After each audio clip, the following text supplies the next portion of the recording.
Hello, I'm Lelda Smits for Australia's Finance News Network, and joining me in Sydney to discuss his latest book is author, economist, lawyer, investment banker and portfolio manager at West Shore Funds, Jim Rickards. Jim, great to speak with you down under. Great to see you, Lelda. It's fantastic to be here. I love Australia. Now, before Death of Money, Currency Wars, the making of the next global crisis, was released in 2011. How does Death of Money expand on your original piece? Well, it's a great question. I tell people it's a prequel and a sequel, and here's what I mean. Currency Wars opened with a couple chapters about the first financial war game conducted by the Pentagon, and there's a geopolitical aspect to what I'm doing as well, and we did it at a top secret weapons laboratory outside of Washington, and we had a Russia team and a China team, and we played this out over a couple days. Well, a lot of people ask me, they say, well, Jim, that was fascinating. I love that part of the book. What were you doing there? How did you get invited? Why did the Pentagon call you to ask them to facilitate and participate in this war game? So I sort of tell the backstory of my involvement with national security matters prior to 2009. So that's the prequel.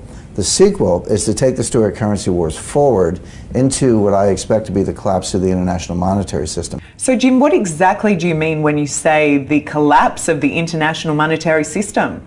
And when I say that, Lelda, you know, people say, well, that's sort of a provocative, scary statement, but I point out that the international monetary system actually has collapsed 3 times in the past 100 years. It collapsed in 1914, 1939, and again in 1971. So these things do happen every 30 or 40 years or so. You can see another one happening now. So I want to kind of warn people about that. And you're not helpless. There are things you can do in your portfolio today that will help you weather the storm. And we talk about how it's likely to fall apart, what's likely to come next, and how investors can survive it. Now, the title itself, Death of Money, reads as a dire prediction of things to come. What do you believe will be the catalysts for the downfall? It'll be a sort of simultaneous or instantaneous loss of confidence in paper money. You know, people say paper money is not, dollars, Australian dollars, US dollars, not backed by anything. And that's true. It's only backed by one thing, which is confidence. And if confidence is abused, it's fragile, and if it's lost, then that's the end of the system. People don't want the money, they want hard assets. So, Jim, where are you seeing signs of less confidence now? Well, in one place is Saudi Arabia. You know, the U.S. has sort of stabbed Saudi Arabia in the back by cozying up to Iran, saying Iran will now be the regional power. Saudi Arabia has been a big prop under the dollar. They say oil has to be priced in dollars. What if they change it to euros or yen?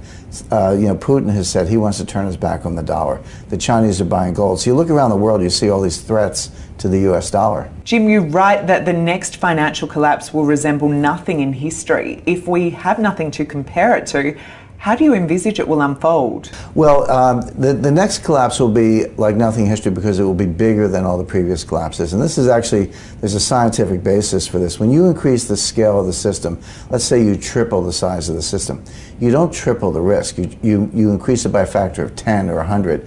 This is not well understood. Policymakers don't think about it that way. They look at longs and shorts and look at the net risk. You're supposed to look at the gross risk and understand this exponential relationship. So because the system is bigger, the collapse will be exponentially bigger, and we won't have any experience with it. So when is this likely to unfold? What timeline have you put on the collapse? Well, it's the question I'm asked most frequently. People want to know. They almost say, hey, Jim, call me the day before. I'll sell my stocks and buy gold. But we won't know exactly when. But my comparison level, it's like an avalanche. You can see the snow building up. You know it's going to collapse. You don't know exactly when. My advice is don't ski there.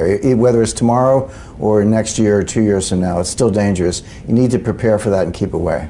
But Jim, what's your personal feeling over when it could happen? 3 to 5 years feels like the right time frame. I think 10 years, I don't think we're going to make it 10 years. There's too much instability. These financial panics have happened too frequently. 87, 94, 98, 2000, 2007, 2008. We can see the tempo. We also know the next one will be bigger than anyone before because the system is bigger. So the combination of the increased tempo and the increased scale tells me that we'll have a major financial panic probably within 3 years. Finally, Jim, if we can finish with an outlook, you've made some bold claims about the dire future of the international monetary system. What do you think the US Federal Reserve will do next, and how does this align with your predictions for the death of money? Sure, it's interesting, and actually it's perfectly aligned because the Fed tapered in December. Tapering means reducing asset purchases or a little bit less money money printing. They're still printing a lot of money, by the way. They're just printing less. That was a blunder. They've tapered into weakness. We'll probably or possibly have a recession in the United States this year. I think Janet Yellen will realize that by the summer, so I expect a pause in the taper. They won't increase right away, but they'll just stop reducing. Pause in the taper. Maybe later this year, they'll actually increase asset purchases, which means more money printing later in the year. And that's completely consistent with the thesis, which is that they think they can print unlimited amounts. They're going to find out the hard way they cannot. Jim Rickards, thank you so much for speaking to us in Sydney about Death of Money, and all the best for its release. Thank you.